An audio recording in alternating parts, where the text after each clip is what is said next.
Welcome to Holy Golden Doodles channel. Meet our associates, their ranking in our pack, their status as our house dogs, and most importantly, our family members. Follow us as our 8-week-old puppies grow up to hopefully become healthy moms of healthy puppies for qualified owners. Health testing, milestones, things they learn, cuteness they share, all included here. Please consider clicking like, share, or subscribe to our channel. So this morning I decided to go ahead and continue working on the pressure washing with a real pressure washer. Pet Dad's home, so he's able to hook up the pressure washer for me. And I've been working on it a few hours. I've got a little bit of footage I'm going to share here. And here it is.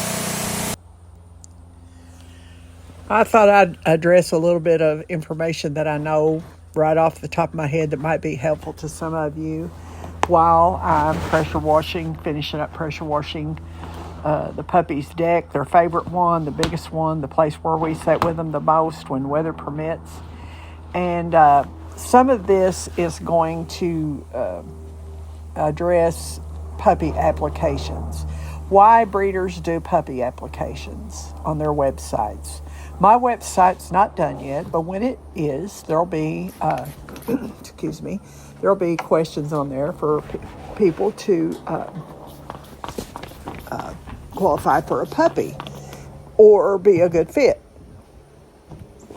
Taking a drink here, just a second. So, off the top of my head, I've got notes, but I'm going to do off the top of my head stuff because mine will probably be extensive.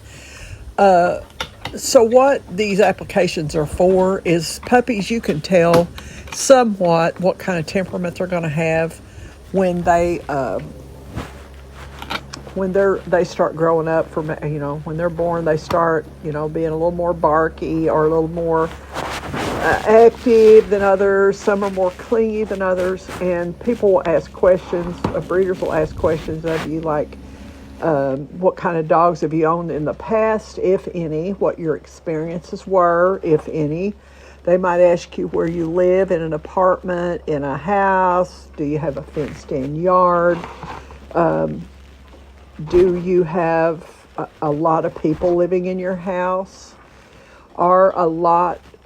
Is everyone in the house on board and excited to get a puppy? Is there a dog park nearby? How do you plan on exercising your puppy? These are all things they'll wonder about. I'm going to look through here to see if I've thought of something else or haven't thought of something else that I might want to know. The reason they're going to want to know about other pets. Do you have other pets? They'll want to know that. They'll want to know why you want a puppy. What's the reason for it? There's not any right or wrong answers. And they might want to know if you work and how long your work day is.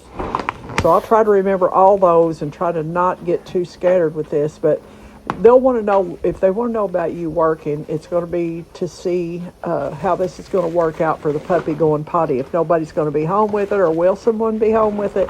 Because right at first, the puppy's going to be pottying a lot, like every 30 minutes or more. It depends on a lot of things. So most breeders will already have worked with the puppy to housebreak it, or they will have achieved a basic knowledge of housebreaking for you.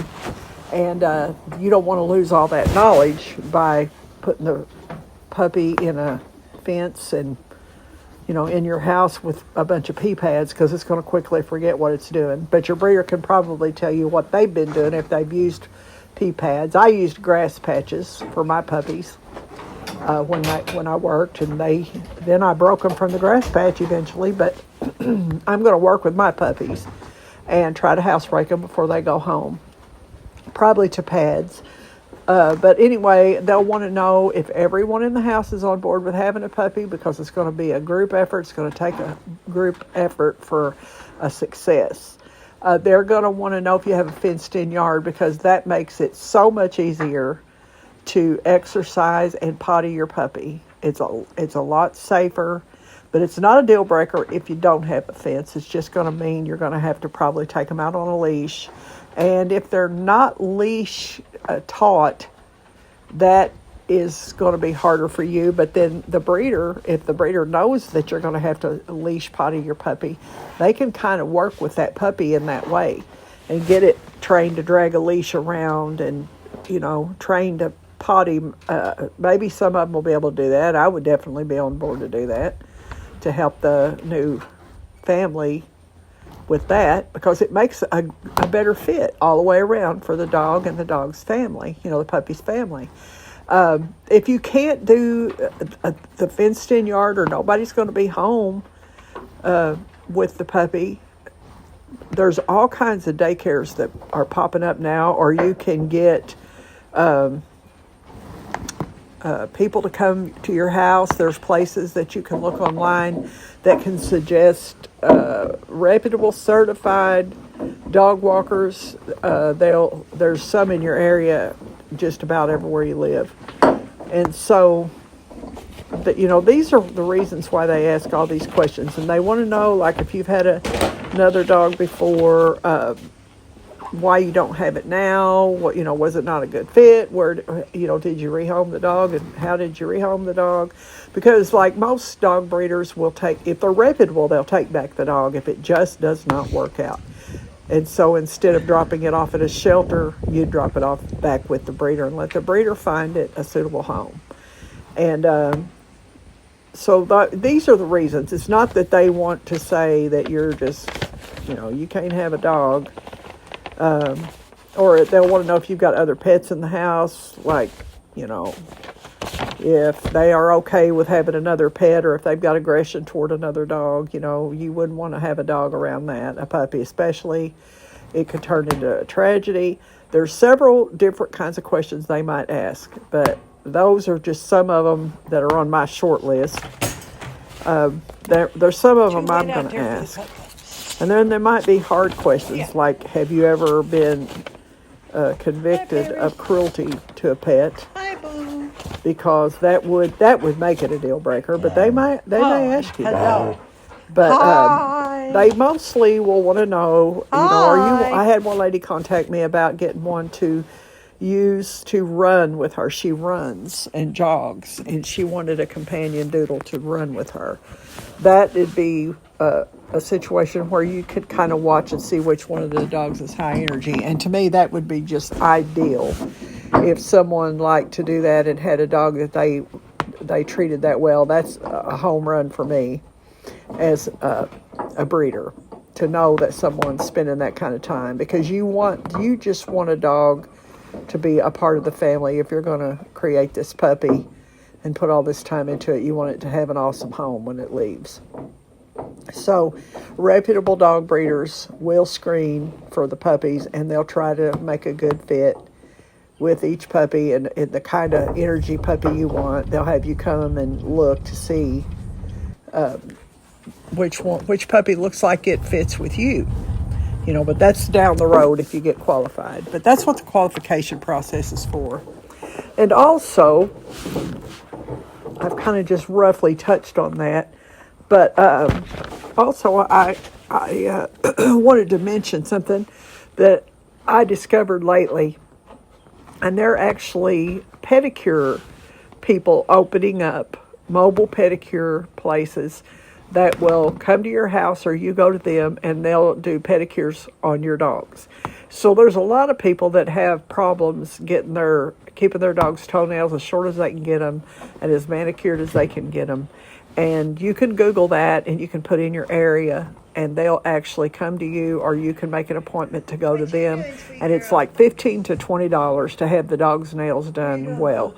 And that is a problem, and it does cause pain for the dog's feet if they don't have their toenails properly trimmed.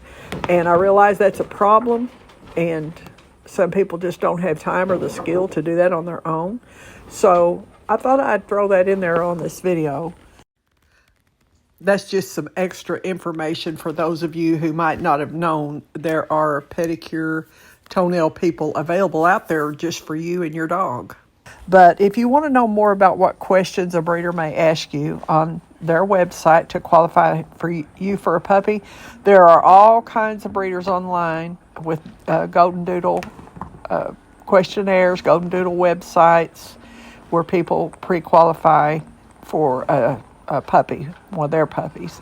That's how I did when I got Roxie. I had already paid a deposit as soon as I knew her mom was going to have a baby, because there's long waiting lists where I got Roxie. This woman has just a house dog, and she would occasionally breed her dog like I'm doing mine, and everybody waited because the puppies were awesome, and it was not a disappointment. So this is the end of my video. I hope you got something out of it. I just wanted to put up something about puppy applications because it's not going to be long until I'm going to be creating that website. Puppies are coming up on a year old, and I'm going to be creating the website, and it'll probably take me a little while, but I'm going to have that up there to share some of these things on for future owners to look and see if they want to try to qualify for one of our great puppies. So that's it. I will see you on the next one, and thank you so much for watching. Don't forget to click like, share this video, and subscribe to our channel. It helps us. Thanks so much. Be blessed.